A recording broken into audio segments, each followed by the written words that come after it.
welcome back to my channel. Today we're going to be cooking again, and we're going to be cooking salmon Wellington and bacon wrapped asparagus. Now my husband has cooked the salmon Wellington recipe for me numerous times.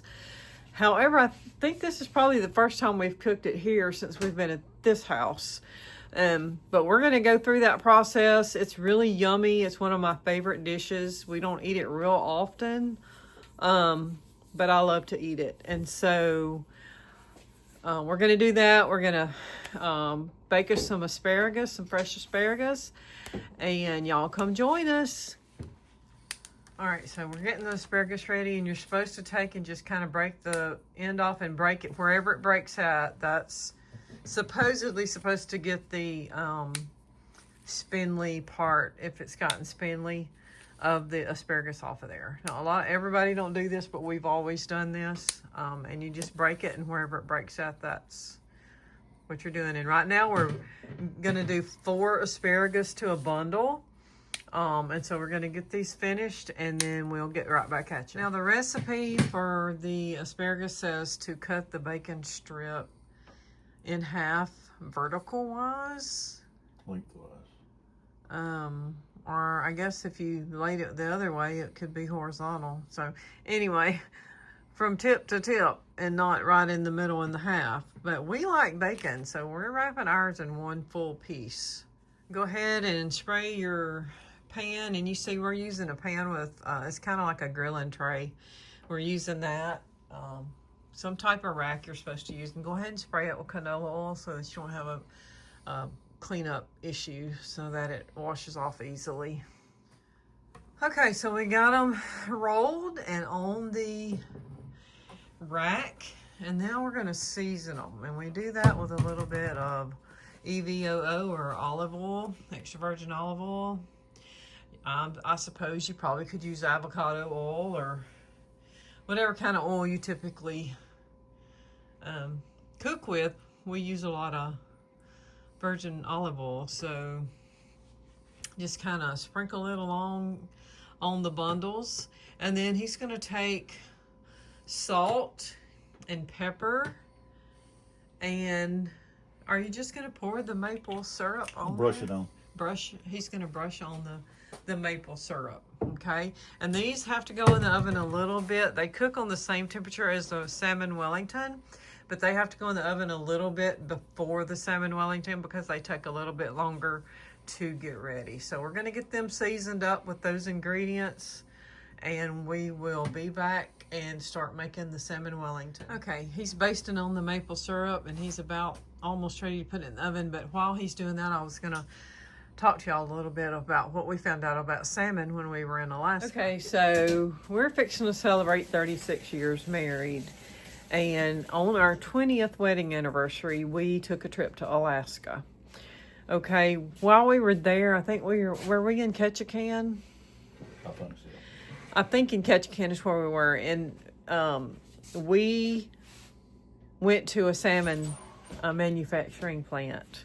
We also ate a lot of salmon while we were there, and they had salmon on the ship as well because we took a cruise. And when we were in Ketchikan, we went to that factory, and we didn't just get to see how all that worked, but we got a lesson on salmon. So now when we go to the grocery store, and ever since then, we have always looked for wild caught salmon, and we always look to see where it's from.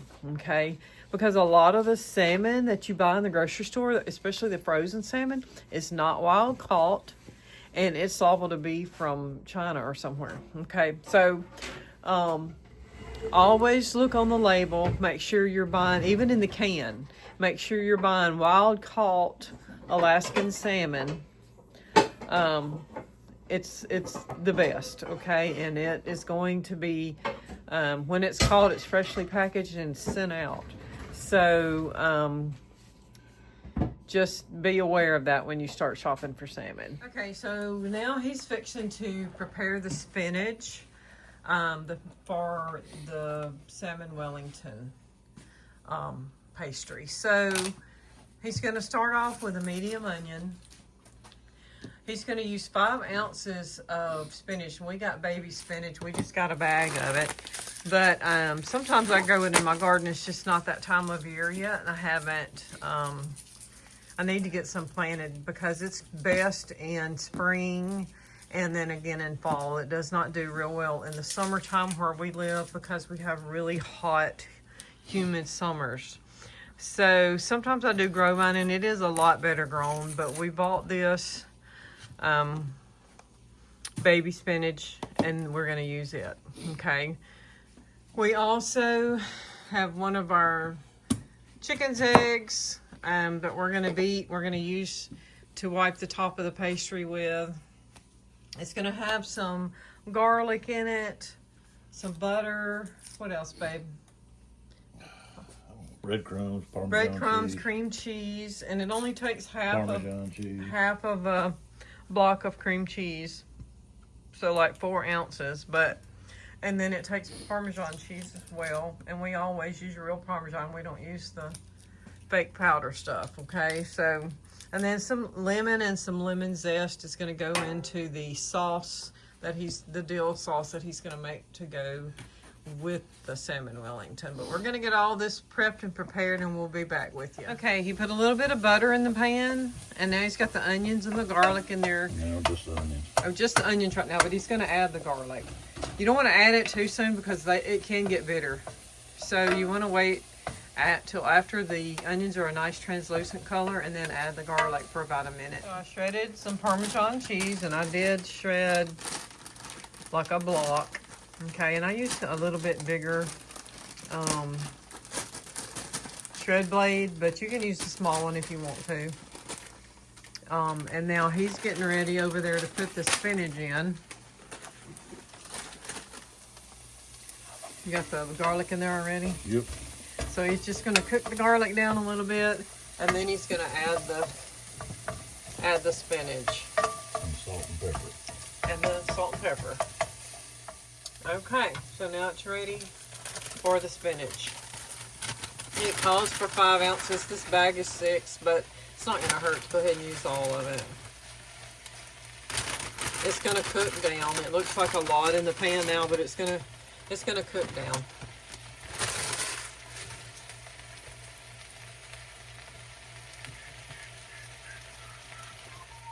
Okay, so a little bit of black pepper.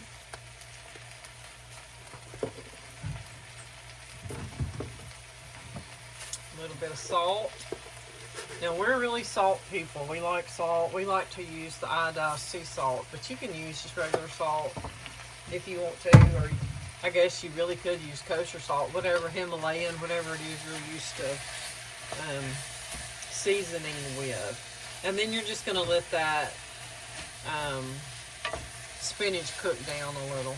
Alright, so you see how the spinach has cooked down now, and that only took just maybe 3 or 4 minutes.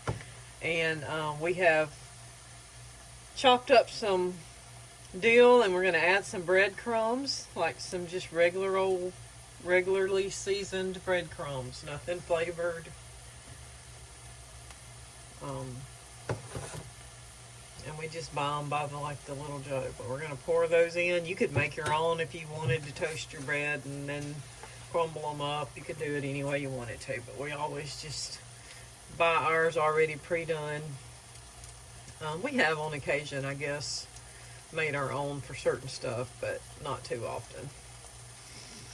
Now, he's got those breadcrumbs in there. It calls for 2 tablespoons of dill, and we've got fresh dill. Now, from the store, I do grow dill and grow my own dill, and I do have some in the freezer from last season, but I don't have any fresh dill right now, so I'm going to have to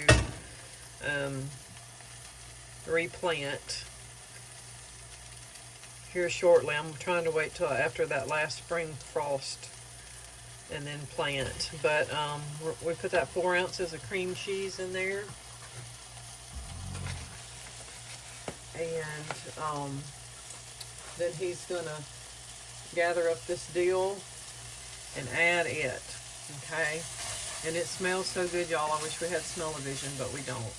So he's gonna get that all mixed up, get that cream cheese melted, and we'll be back. All right, he's kind of trying to get that cream cheese stirred in, but he's going to go ahead and add half of a cup of the grated Parmesan. Okay, and then he's going to get it all stirred together. Okay, so we are getting the puff pastry out. You can make your own. We always buy it.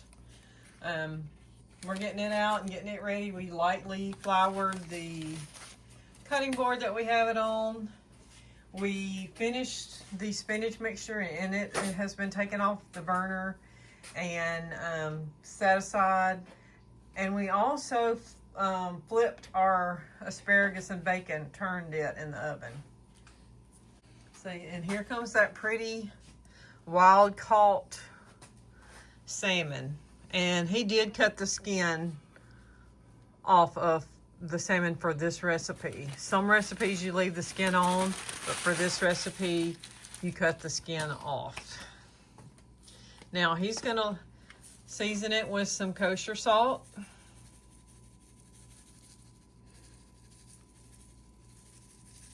And you just kind of do that to taste. And then he's gonna put some black pepper on there.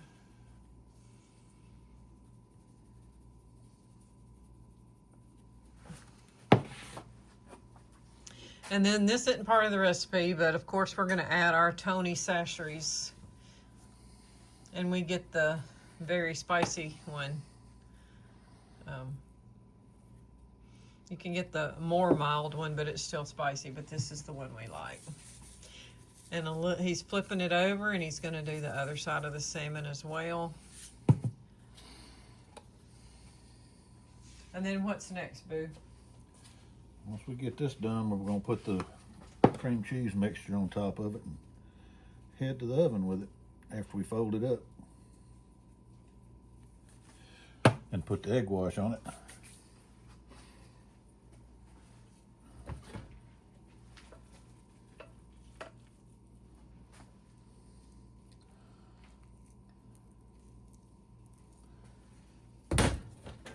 I will tell you that this makes a whole lot more than you're going to need to put on your salmon.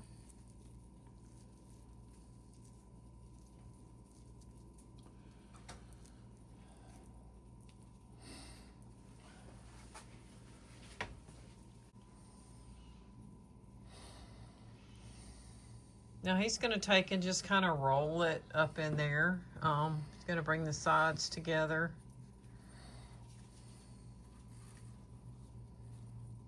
And then he's just going to kind of press them together a little bit. And then he's going to fold the ends in. What pan are you using to put it in the oven?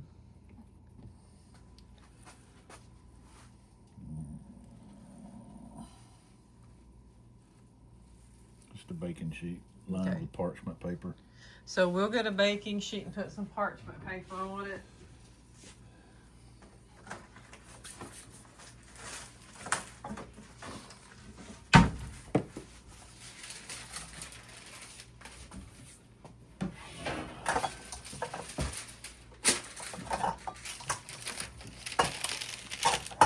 Now, parchment paper to me is a wonderful thing. I did not discover parchment paper probably until I was in my 40s. My mother never used it cooking. I'd never seen anybody use it cooking. And we started exploring a lot of different recipes and things, and some of them would call for parchment paper. So it's like, okay, I'll use parchment paper. And it's wonderful. And now I'll bake cookies with it and everything else. So it just kind of helps keep everything from sticking and burning, and it's great.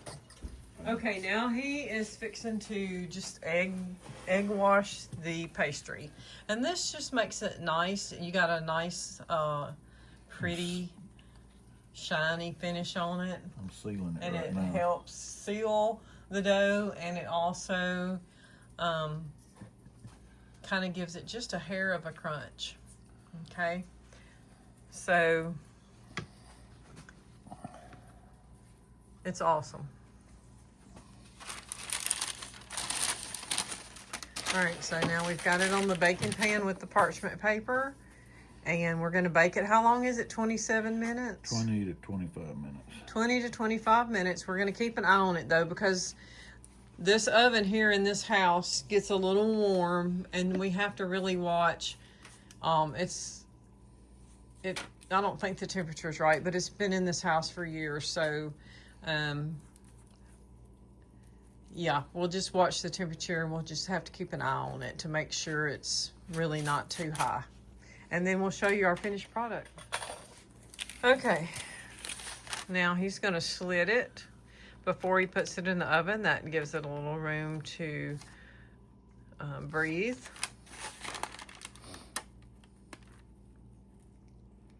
And it really does turn out really pretty. It's a really pretty dish, and it's also delicious.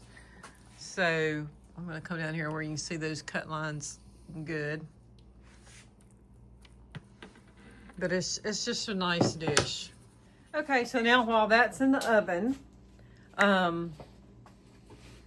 Jay is going to make a dill sauce that is going to go on top, which you eat with it, and that just kind of tops the whole thing off. I mean, it's amazing, and you don't want to stop eating it, but you have to because you get full. But like it's so good. And I'm going to walk over here and show y'all also these asparagus now that they're done. So we've got these nice asparagus, okay, and it's just me and Jay, so we've got 2 bundles each, which I probably won't eat but one, but I'll have some for lunch next week one day at work. Okay, but they are really nice looking. Okay, so now we're gonna make the dill sauce, and of course we always use Duke's mayonnaise. You can use any kind you want, but Duke's is the best. Duke's is the best. Hellman's is too salty, but if you like Hellman's, go for it. And we won't even talk about that other one that's not even really a mayonnaise, but you can use Blue Plate too. Blue Plate's a good mayonnaise, and I'm not promoting anything. Just use what you got, but we like Duke's, so we're using Duke's. And we will eat Blue Plate if we can't find Duke's, but we're not ever gonna eat the other one. We'd have to be real hungry. Brand of Dijon mustard that they have. I'm not a real big Dijon mustard fan, but there's not a whole lot going into this recipe. So,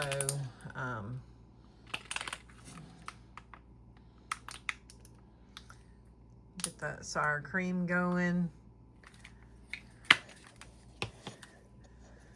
And again, we're going to use fresh dill in this.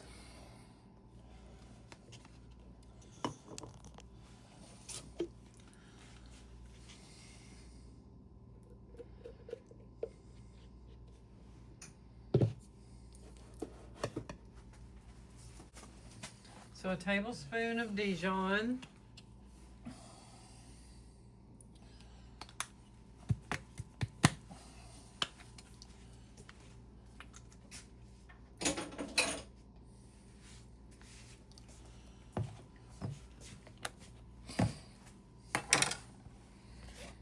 It calls for 2 tablespoons of dill. Whatever we've got cut up here is what we're using. It's probably a little over 2, but dill is just so good. And if you really like dill, then just, if you want to put more, put more. As we've said in the past, you do not have to follow a recipe like this exactly like maybe you would if you were baking a cake or something, because you need more precise measurements in those cases. But when you're making stuff like this, just put in there what you like. And if something doesn't, in the recipe, it doesn't call for what you're wanting, and you think you might want to add it, just add it.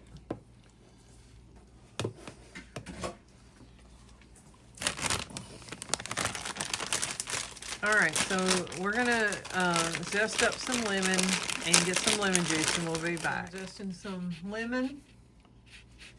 And I really love lemon too. So a lot of times when I'm baking like lemon cakes and stuff, I will put extra lemon zest in. And I made a cake last summer, a blueberry lemon cake, and it was phenomenal. And I added extra lemon zest to the icing, and it was just good. So if it calls for 2 tablespoons and you want to put a cup, go for it.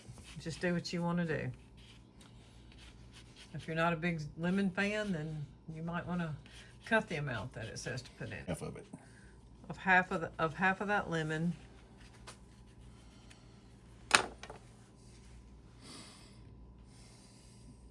And he's just kind of holding his hand under it to catch the seeds. But you can use a juicer if you want to. And that one had no seeds. Also, they're all on the other side probably. All right, Okay. so A half a teaspoon of kosher salt. and again, we don't measure all the time a lot, so we're just going to put in what we think is half a teaspoon. He's pouring it out in his hand. That's probably a teaspoon, but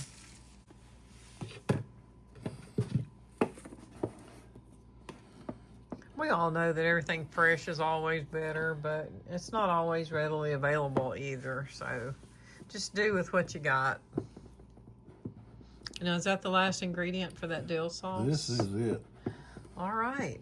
So I'm going to take a peep in the oven and check on the pastry, make sure it's looking okay, and we'll be back to plate it. A close-up of the dill sauce. You can see the dill floating around in there. And it tastes really good. We've already stuck our finger in it. But that's what we're going to eat on our Wellington. A shorter amount of time. So let's see what it looks like. I don't know. It looks really good. Do you think it needs to go longer? I don't know. What do you think? I think it's ready. All right. All right, that is really nice looking, y'all. And that's what those nice little cuts he made does in the pastry. Okay. So we're gonna plate it and we'll show y'all our plate.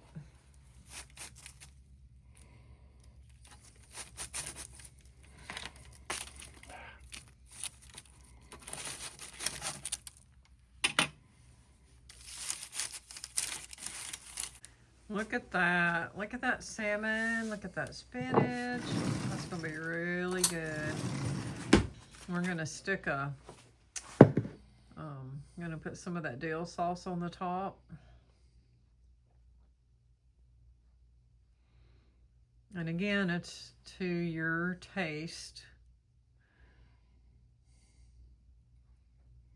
And you don't have to put it on top. You can dip it, or you can do whatever it is you want to.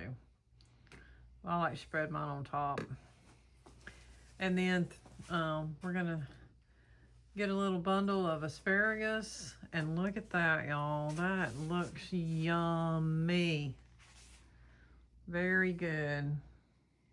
All right. Okay, guys, thanks for joining us. We had fun cooking with y'all today. The Salmon Wellington was delicious, as was the asparagus. And we look forward to seeing y'all again soon. If you like this video, give it a big thumbs up and subscribe, and we've got more coming. Have a great day.